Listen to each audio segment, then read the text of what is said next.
I'm Maggie, a 35-year-old nurse, and my husband Jason is 40, working in the corporate sector.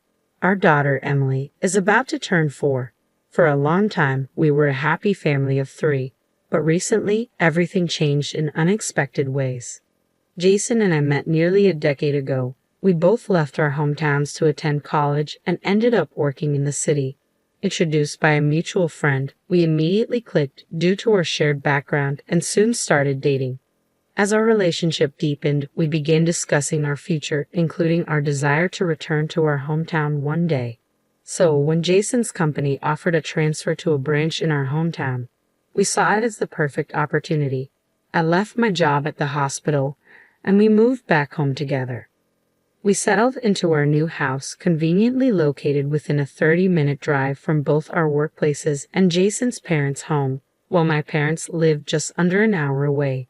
Thankfully, I quickly found a new nursing position, allowing me to continue my career and maintain a busy yet fulfilling routine. After getting married, we faced challenges with starting a family and felt the weight of expectations and anxiety from those around us. Despite this, our relationship remained strong and steady.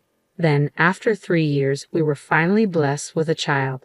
When Emily was born, Jason was overwhelmed with emotion, tears streaming down his face as he said, "Maggie, thank you so much. You've done an incredible job. Our life is going to be so much more vibrant now. No more loneliness." We had relocated from our college town to begin our new life here, and Jason may have felt more isolated than I did. This place isn't his hometown. He was actually born and raised in a neighboring state. His parents had moved here after he started college, so his childhood home is over 3 hours away, a distance that makes casual visits with old friends difficult. Moreover, Jason had to give up his soccer hobby because he couldn't find any teammates here. I understood the stress and loneliness he might be feeling, but I'm not sure if I was attentive enough. I was juggling most of the housework and working hard as a nurse, even during my pregnancy, leaving me with little spare time. Consequently, we rarely had moments to spend together as a couple. When we discussed our future, I realized that my well-intentioned efforts to ease his burden by taking on all the housework had backfired. Jason wanted us to share these responsibilities, but I had been refusing his offers to help, thinking it would be a burden to him. Reflecting on it now, it seems silly to have viewed it as a trouble. Jason is a social person, and by declining to help with chores, I unintentionally hindered his chances of making friends. To address this, I spoke with my boss about being exempt from night shifts for a while so we could spend more time together. I was prepared to change jobs if necessary, but my request was granted without much resistance. In our rural area, it's expected for women to handle housework and childcare, so mothers with young children are typically not required to work night shifts. Though I'm frustrated by these outdated norms, I try not to let it affect me too much. Jason faced teasing for being a modern dad just for taking Emily to her checkups and vaccinations, but we chose to ignore it. As Emily grew and began reaching new milestones, we celebrated each development together. 4 years passed in what felt like the blink of an eye. However, recently, I've become increasingly concerned. Jason's behavior has grown strange and distant. When I try to talk to him, he either ignores me or responds with short, disinterested answers. His enthusiasm for spending time with Emily has waned as well. He's been taking her to his parents' house more frequently and has stopped playing with her outside near our home. At first, I thought it was just my imagination, but the situation has only worsened. Jason has ceased doing any housework or helping with childcare and has been isolating himself in his room. He's been coming home late during the week and going out aimlessly on weekends. Emily has also become more reserved with him. I'm deeply concerned about the impact this is having on our daughter, but Jason seems unwilling to discuss what's going on. What should I do? This situation is not healthy for Emily, and I'm at a loss for how to address it. After much reflection, I decided to cut back on my working hours to focus more on housework and childcare, hoping that Jason might be too exhausted to contribute. As Emily grew, I gradually increased my hours and even started taking evening shifts. Although I discussed these changes with Jason, our opportunities for meaningful conversations have dwindled, and he might feel overwhelmed by the shift in our routine. I realized I needed to return to the routine of coming home early, enjoying family meals together, and spending quality time with my family, just as we used to.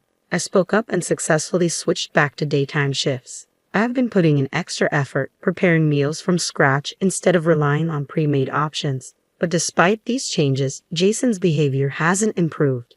He doesn't initiate conversations and responds with disinterest when I try to talk to him, often avoiding eye contact. When I ask if he's tired or if something is troubling him, he simply replies, "Nothing in particular." As a result, I've stopped engaging more than necessary. Although I sense that something needs to be addressed, I'm at a loss for a solution. Now, Jason is about to take a long break from work. At his company, employees take turns taking about a week off after busy periods to use up their vacation days. I had hoped to use this time for a trip or some leisure activities with Emily, who has become more understanding. However, not wanting to add to Jason's stress, I decided against it. Instead, I suggested ways he might relieve his stress. "Do you have any plans for your upcoming time off?" I asked. "Nothing in particular," he responded. "How about visiting your old classmates or maybe going on a trip with your parents?" I proposed. "Yeah, maybe I will," he replied, sounding non-committal. On the day Jason was supposed to leave, he departed without a word. He returned a week later, and though I had no idea where he had been or who he had been with, his expression seemed somewhat lighter, which was a small relief. Since then, he has been spending more nights away, leaving on Friday nights and not returning until Monday, heading straight to work from wherever he goes. I still don't know what he's up to or where he is. He might be reconnecting with old friends or exploring a new hobby.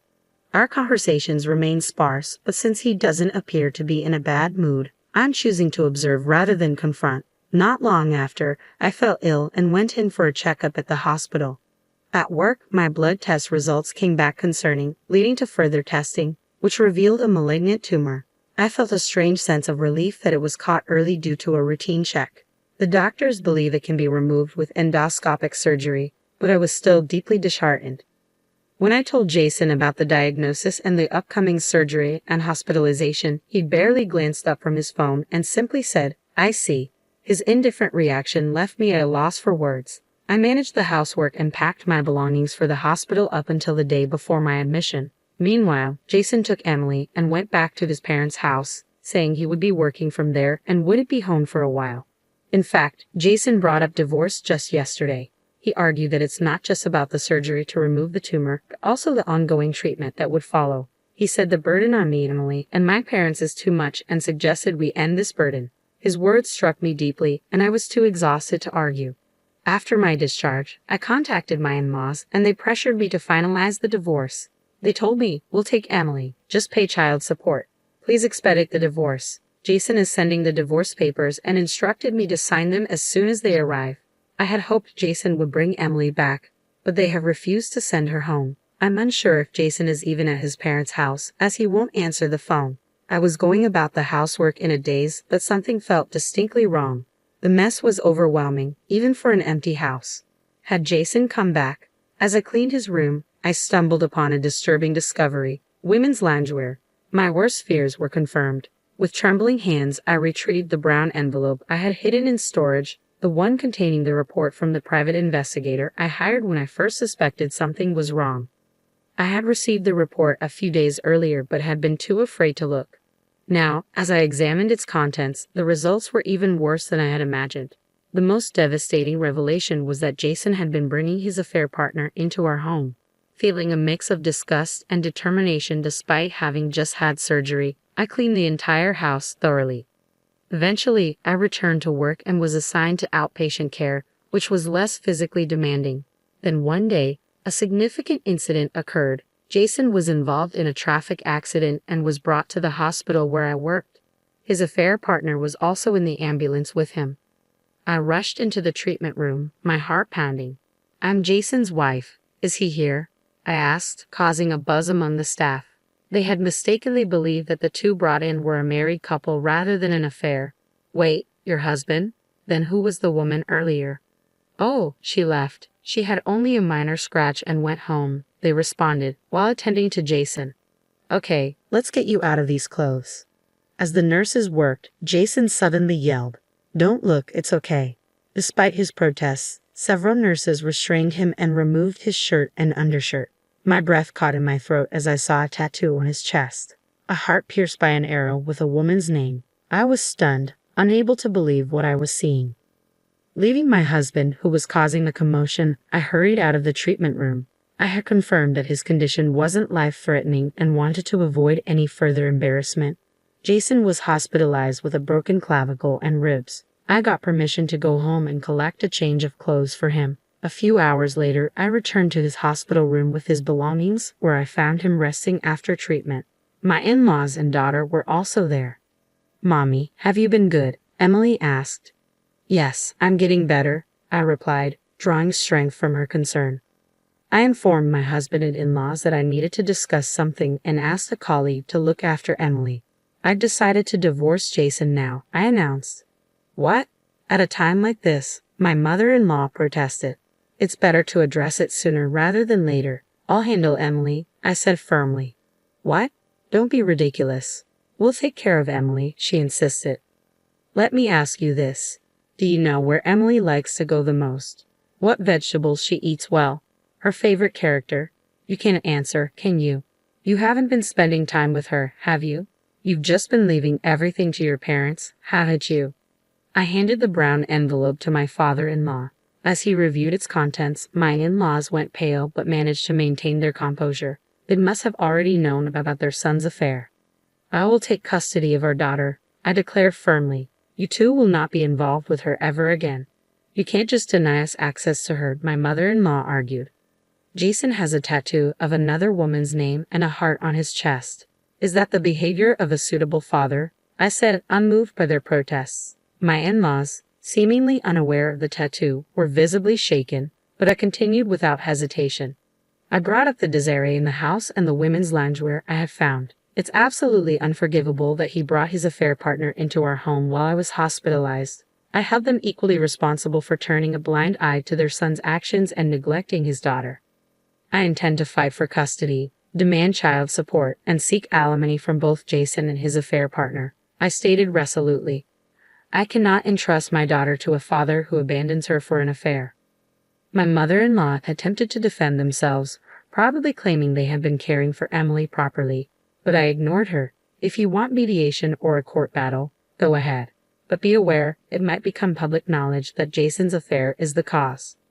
The divorce was soon finalized, and I gained custody of Emily. We relocated to start fresh.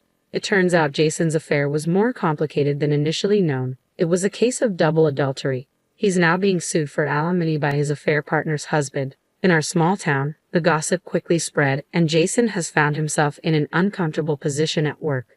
He can't resign due to the ongoing alimony and child support payments. Interestingly, since Jason had no savings, his father extended his retirement, and his mother took on a part-time job to help financially. "Since tomorrow is a day off, let's go out, Emily. Where would you like to go?" I asked. "I want to see the elephants," she replied excitedly. "Then let's head to the zoo and enjoy something delicious on the way back," I suggested. "Yay!" Emily cheered. "My health has improved, and I'm enjoying a peaceful life with my daughter."